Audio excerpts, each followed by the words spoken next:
نظام سیاست ہے جو جس کا چہرہ روشن تمہیں نظر آتا ہے، اندرون جو ہے چنگیز سے تعلیم دار ہے. مجھے بتاؤ امریکہ میں ڈیموکریسی ہے نا؟ اس وقت پوری دنیا کی سب سے بڑی دہشت گرد ملک کون سا ہے؟ امریکہ.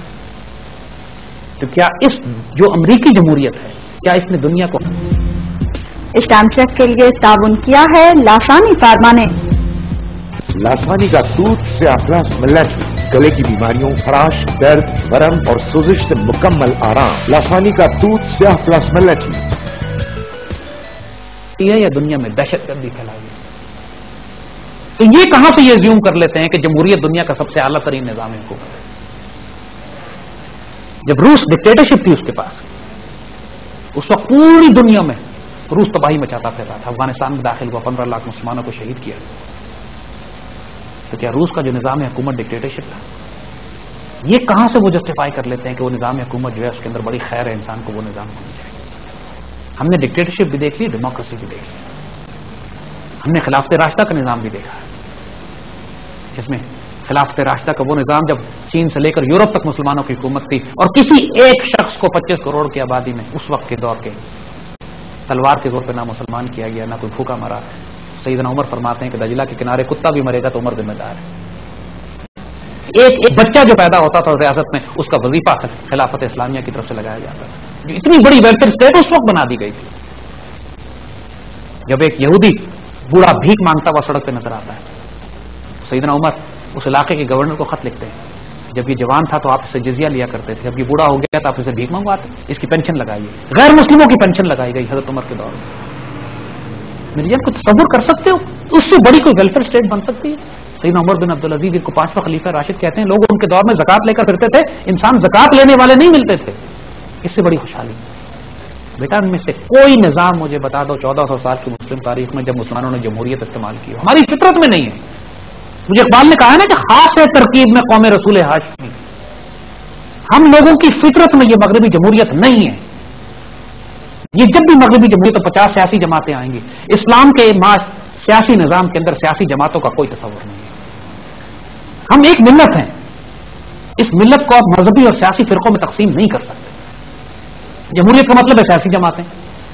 پھر سیاسی جماعتوں کا مطلب ہے کوئی سیاسی جماعتیں قومیت کی بنیاد پہ ہوں گی، کوئی لسانیت کی بنیاد پہ ہوں گی، کوئی صوبائیت کی بنیاد پر ہوں گی. مزید تو نہیں ملت کو.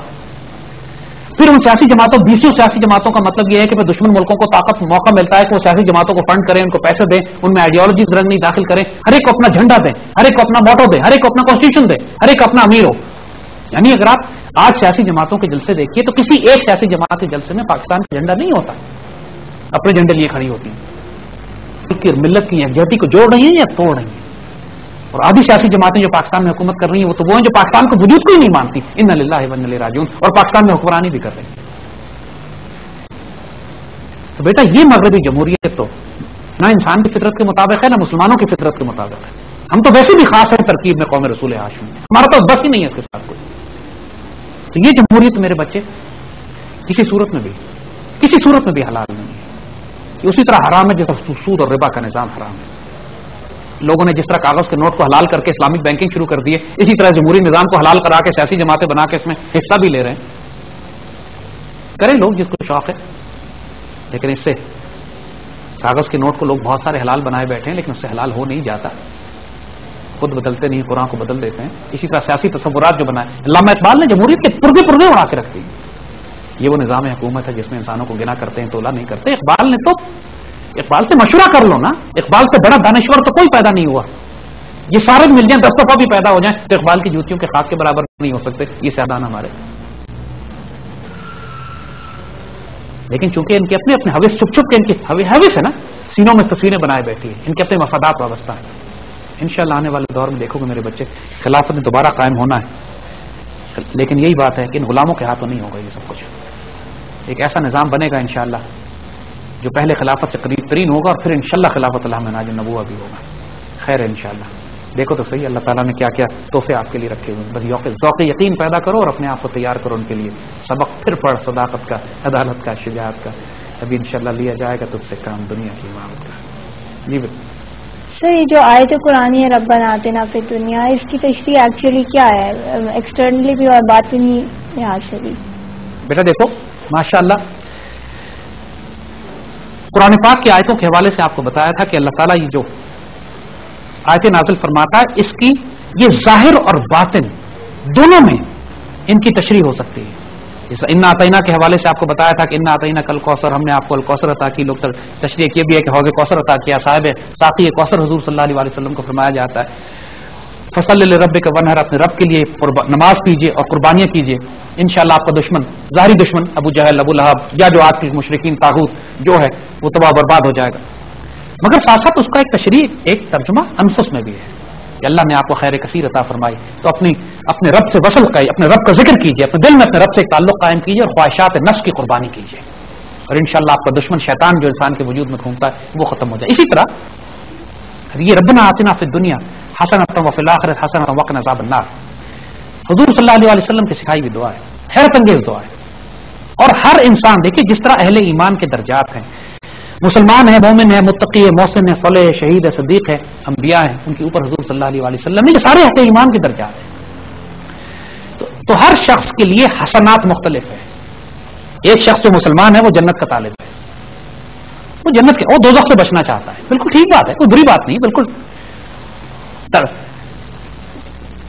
اس کے لیے ربنا آتنا فی الدنیا حسنہ کا ترجمہ یہ ہے کہ یا اللہ میری دنیا اچھی گزر دیں، میری دنیا میں روپیہ پیسہ مال دولت خیریت عزت آبرو ہے تندرستی سلامتی مجھے ملی بھی ہو، اور آخرت میں مجھے اللہ تعالیٰ جنت عطا کرنا اور وقنا عذاب النار اور مجھے جہنم کی آگ سے بچا لینا. یہ بالکل سیدھا سادہ ترجمہ ہے. حسنات کہا گیا ہے، لفظ حسنات. ہر آدمی کے لیے حسنات مختلف ہیں. حسنات اچھی چیز ہے. بعض کے نزدیک دنیا کے یہ معاملات جو ہیں، اللہ کے ولیوں کے پاس جاؤ تو ان سے کہو کہ پوچھو کسی فقیر سے، کسی اللہ کے ولی درویش سے، جو اکثر لوگ آپ کے پاس آتے ہیں وہ کیا مانگتے ہیں. ہر آدمی اللہ سے اپنے حسنات مانگتا ہے، جو اس کو اچھی لگتی ہے وہ اللہ سے مانگتا ہے. تو اللہ کے ولی فقیر درویش بتائیں گے آپ کو کہ اکثر لوگ ہمارے پاس آ کے کہتے ہیں کہ ہمیں معاشی مسئلے بہت ہیں، پیسوں کی بڑی تکلیف ہے، صحت بیماری کی بہت تکلیف ہے، مقدمہ ہمارا، بچی کی شادی نہیں ہو رہی، پیسوں کی تکلیف، تنگی زمین جائیداد کے مسئلے. ہر انسان اللہ سے اپنے حسنات مانگتا ہے، جو اس کو اچھی لگتی ہے چیزیں. جو مرد مومن ہوتا ہے نا بیٹا، ایک ظاہری ترجمہ تو بالکل ٹھیک ہے اس کا، یہی ہے کہ یا اللہ میں دنیا میں خیر عافیت کی حسنات اچھی چیزیں عطا فرما، آخرت میں بھی جنت عطا فرمانا اور دوزخ کی آگ سے بچانا. لیکن جو بندہ مومن ہوتا ہے نا بیٹا، اس کے لیے اس آیت کا مفہوم، اس دعا کا مفہوم ہی بالکل بدل جاتا ہے. علامہ اقبال فرماتے ہیں جو ہو عمل بے غرض اس کی جزا ہو رہا ہے، حور و خیام سے گزر بادہ و جام سے گزر. تو اس دعا کے لیے اقبال فرماتے ہیں ایک موقع پہ کہ جنت مبارک رہے زاہدوں کو، میں آپ کا سامنا چاہتا ہوں. اللہ کے مومن بندے کے لیے جو حسنات ہے نا، اس کی دعا یہ ہوتی ہے کہ یا اللہ مجھے دنیا میں بھی حضور صلی اللہ علیہ وسلم کا قرب زیارت و دیدار نصیب فرمانا، آخرت میں بھی مجھے حضور صلی اللہ علیہ وسلم کا قرب زیارت و دیدار نصیب فرمانا اور مجھے فراق کی آگ سے بچانا. اس کے لیے نار فراق کی آگ ہے، کیونکہ وہ حضور کا قرب و زیارت و دیدار چاہتا ہے. ہر انسان اپنے ظرف کے مطابق حسنات طلب کرتا ہے. عاشق رسول بندہ مومن حضور کا قرب طلب کرتا ہے. جو ہو عمل بے غرض اس کی جزا اور ہے، جنت مبارک رہے زاہدوں کو، میں آپ کا سامنا چاہتا ہوں. انشاءاللہ بیٹا اس پہ اور بات کریں گے. اللہ آپ کو اپنے حفظ و مان میں رکھے. اگلے حلقہ یانہ تک جزاک اللہ خیر. وعلیکم السلام ورحمۃ اللہ وبرکاتہ.